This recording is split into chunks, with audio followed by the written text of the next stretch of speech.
Assalamualaikum warahmatullahi wabarakatuh, Sobat BMC. Kita akan melanjutkan lagi untuk mereview di pusaka yang kedua. Nah, setelah di video sebelumnya kita mereview dari tombak menur yang cukup langka. Nah, di episode kita kali ini saya ingin mengajak kalian untuk mereview dari dapur tombak, sobat. Dan di sini nanti juga saya ingin mengajak kalian untuk berdiskusi bersama, kira-kira ini masuk di dapur tombak apa. Karena apa? Karena tombak ini saya cari di buku. Saya menanyakan ke 3 senior saya, itu pun jawabannya juga tidak tahu. Jadi apa ya?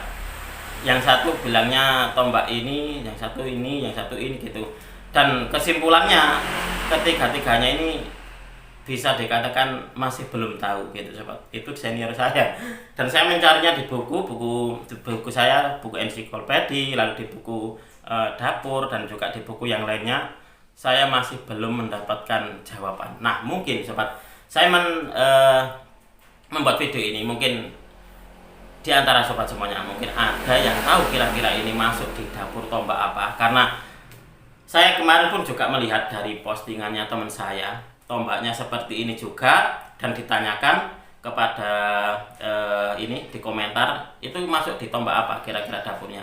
Beliau sendiri pun juga tidak tahu, tidak bisa menjawabnya, tidak bisa menjawab tentang dapurnya apa. Waktu itu saya melihat dia punya 2 gitu. Dia punya 2, hanya beda looknya. Yang satu kalau nggak salah itu look 7, yang satu look 11 apa 9 gitu loh. Nah, ini sobat, ini adalah tombak yang kemarin saya dapatkan dari salah seorang rekan tosan aji saya, dan ternyata ini sangat membingungkan saya gitu. Jadi sampai saat ini saya masih belum tahu kira-kira ini masuk di tombak dapur apa. Coba kalian amati di sini. Kalau saya menunjukkan kepada kalian, berarti ini tombaknya sebenarnya itu tidak besar. Tombaknya kecil, sobat.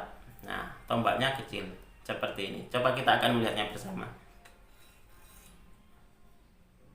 Nah, ini sobat. Ini adalah wujud dari tombaknya. Nah, ini.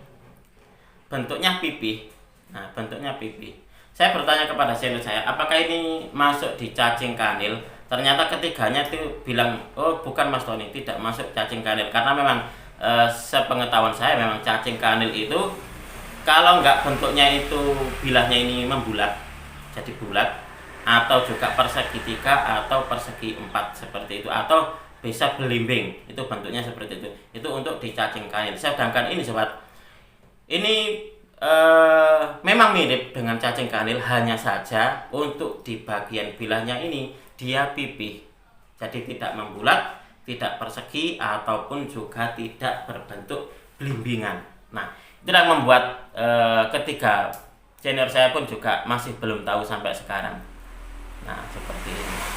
Ada yang bilang apakah bukan dorodasih gitu.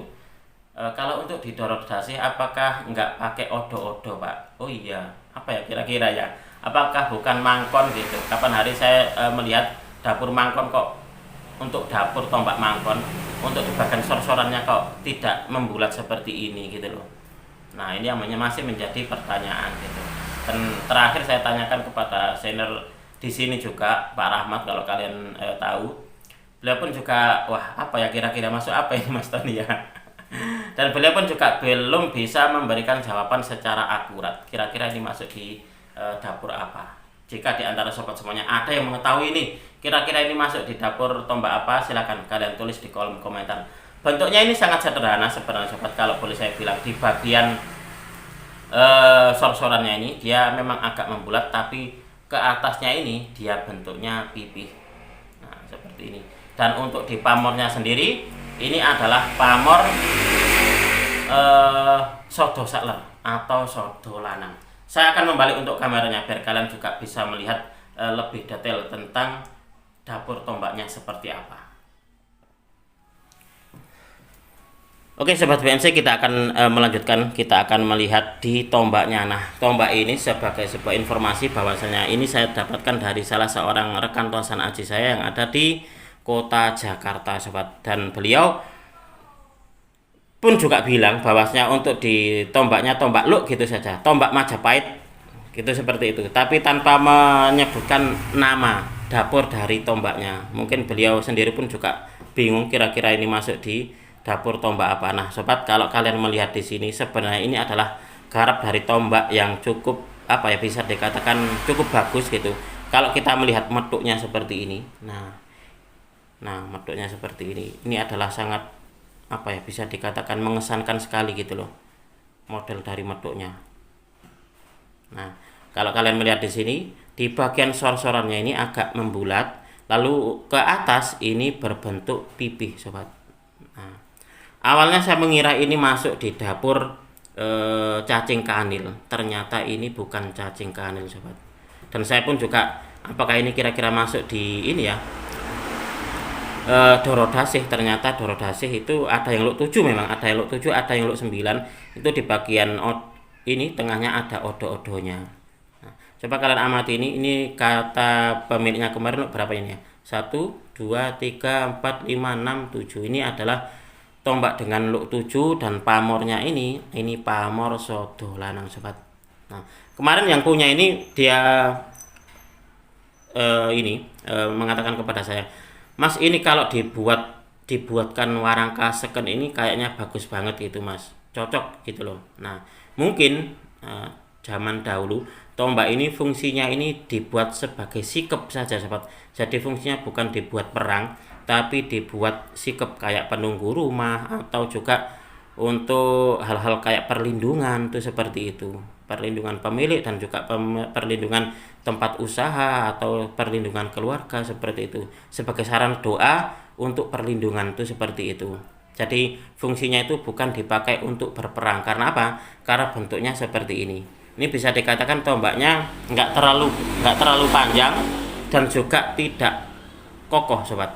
Jadi kalau untuk dibuat perang, untuk saya kok kayaknya tidak mungkin. Tapi ini lebih difungsikan sebagai tombak pusaka ditaruh di rumah, mungkin seperti itu. Itulah kenapa pemiliknya kemarin itu menyarankan untuk dipakaikan atau dibuatkan warangka seken.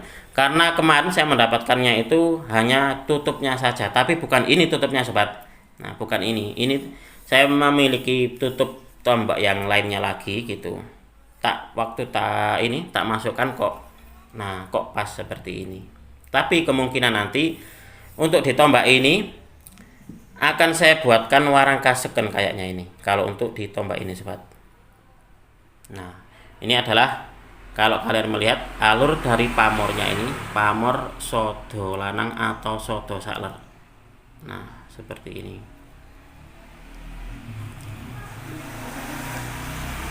Ini masih apa adanya, masih belum diwarangi, sobat. Nah, ini adalah salah satu dari tombak yang kapan hari saya mendapatkan 3 tombak, sobat semuanya. 3 tombak, dan ketiganya ini bisa dikatakan tombak yang cukup unik dan juga cukup langka. Salah satunya adalah tombak ini. Bagi di antara sobat semuanya, jika ada yang mengetahui tentang dapur dari tombak ini, silakan kalian tulis di kolom komentar sebagai bahan kita untuk belajar bersama-sama, sobat. Karena di antara ketiga senior saya pun juga sampai saat ini masih belum bisa memberikan jawaban secara pasti kira-kira ini masuk di dapur tombak apa. Nah, ini adalah tosan aji yang kedua yang kita review, sobat. Dan untuk di selanjutnya, sobat, saya akan mengajak kalian untuk mereview di pusaka yang ketiga. Ini pun juga masih berdapur tombak, dan tombak ini pun juga sama, fungsinya adalah sebagai tombak bisa dikatakan sikep atau piandel. Nah, seperti apa sih wujud dari dapur tombaknya? Kita akan mereview di video berikutnya.